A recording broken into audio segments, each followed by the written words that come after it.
দেখেন, আমি একটা হাদিস মনে করে দিই আপনাদেরকে, এটা বলতে চাচ্ছিলাম না কিন্তু বলছি।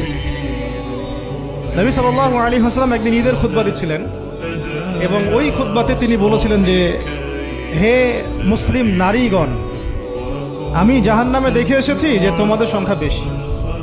মুসলিম নারীগণের সংখ্যা বেশি এটাও হাদিসের সঠিক ফাহাম না, মানে পুরো এই উম্মতের মধ্যে নারীদের একটা বড় অংশ জাহান্নামে যাবে এই উম্মতের মধ্যে। তো তোমরা বেশি বেশি সাদাকা করো, তোমরা বেশি বেশি সদকা করো, একটা খেজুরের টুকরা দান করে হলেও জাহান্নাম থেকে বাঁচো। তো এটা বলার পরে বেলাল রাদিয়াল্লাহু আনহু একদিক থেকে আরেক দিক হাঁটছিলেন, সাথে একটা কাপড় ছিল।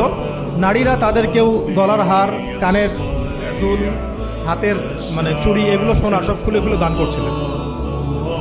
মেয়েদেরকে সাদাকার মধ্য দিয়ে জাহান্নাম থেকে বাঁচতে হবে, সদকা করার মধ্য দিয়ে মেয়েদেরকে জাহান্নাম থেকে বাঁচতে হবে।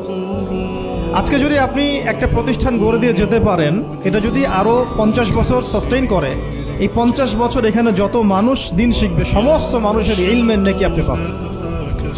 কিন্তু আমরা কিন্তু সবাই ব্যক্তি স্বার্থ নিয়ে চিন্তা করি আর দুনিয়ার স্বার্থটাকে বেশি প্রাধান্য দিই।